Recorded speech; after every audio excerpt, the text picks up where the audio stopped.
I'm so excited you decided to join us on our summer scale challenge. This is level 2 if you're working on 1-octave scales. To review, over the next 12 weeks, we're going to study all of the 12 major scales in 1 octave and their relative minors in the harmonic form, which means it has that raised 7th. Each week we'll go over how to play each scale. We're going to cover the basics, the goal, and a challenge if you need to take your scale study a little bit further. This week's scales are C major and A minor. Let's get started. If you're ready to learn 1-octave scales, here are the basics. Let's start with C major.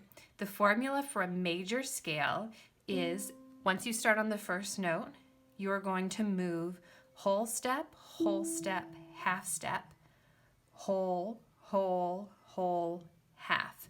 Again, that formula for a major scale is starting on the first note and then moving whole, half, whole, half. The fingering for all of the white key major scales, except for B and F, look like this. You play the first 3 notes, and then you're gently going to tuck your thumb under and land on F. Fold your hand over and complete the scale using the rest of your fingers. So again, your C major 1-octave scale is going to look like this.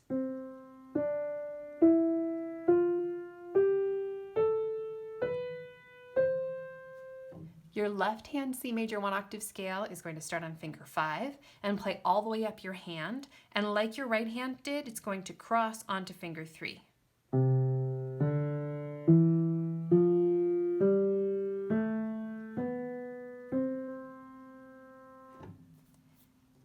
Once you get to the top of the scale, you're just going to come back down the way that you came.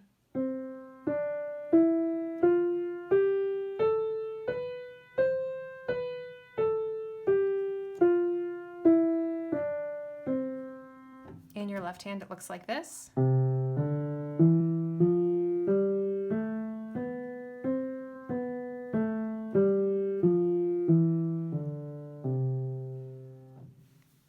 The goal is to be able to play your hands together, but this can be a little challenging because you cross at different times. So I suggest that folks start with the first 3 notes and feel those out first.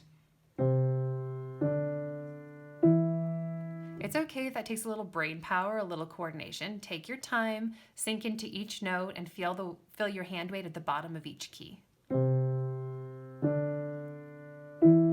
Then, when you're ready, add the 4th note. This is going to be your first cross in your right hand. So it takes a little bit of brain power again to tuck your thumb under as gracefully as possible. Land on your thumb here in your right hand and finger 2 in your left hand. When you're doing this step, it's important that you pull your hand all the way over to a relaxed position in your right hand, even if you're not going to play the rest of the scale yet. You want to see these as steps of a dance, so you want to complete each step thoroughly before you move on to the next. So the first 4 notes of the scale will look like this. And you do that until it's totally comfortable. Then when you're ready, you'll add the 5th note.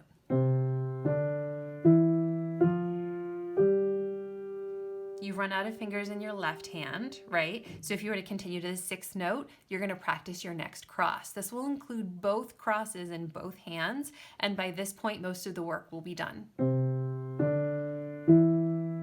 Cross here in your right hand. Left hand crosses over. And notice that I completed that cross in my left hand. So I pulled my hand around to a relaxed hand position so that every finger is relaxed now and kind of in this state above the keys. And I'm going to practice that a few times until that cross feels good. First cross in your right hand. Hand comes over.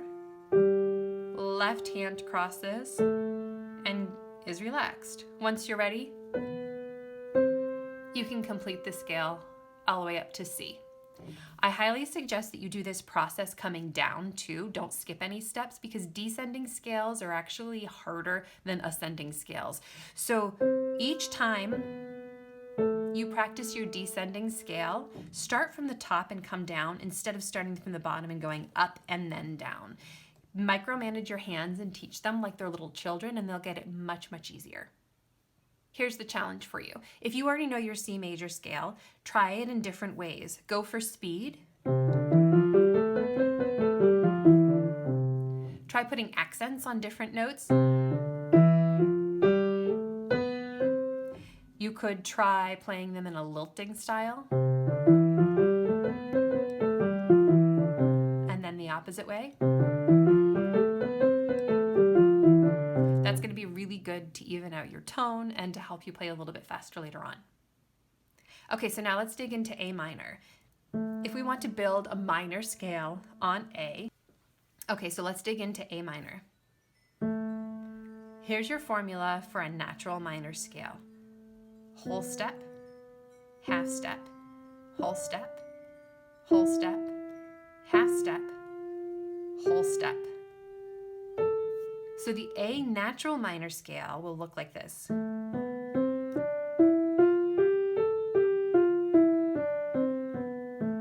You'll notice that the fingering and the technique is exactly the same as C major. We're just starting and ending on A. But what we're going to learn is the harmonic form of all of your minor scales, which means that we're going to take the 7th note, 1, 2, 3, 4, 5, 6, 7 would be G. We're going to raise that another half step to give it a little bit of tension and resolve it on A. So your A harmonic minor scale that you're going to learn this week is...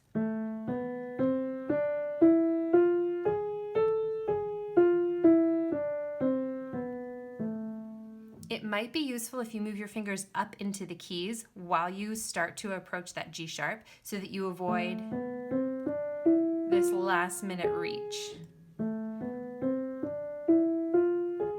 So it just becomes one seamless motion.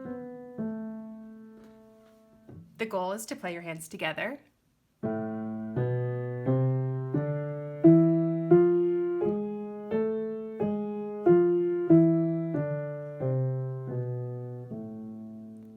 And again, if you need a challenge, you can try them all of the ways you tried your C major scale. Be creative, play them in lots of fun, even silly ways, and your scale technique will thank you. That's it for our C major and A minor scales this week. Go right to the piano and practice. Make sure you like this video and subscribe to this channel to see updates each week and to see where we are in our scale challenge. If you complete the scale challenge this week, we would love to hear about it. Comment on this video, comment on our Facebook page, and we'll be cheering you on. See you next week.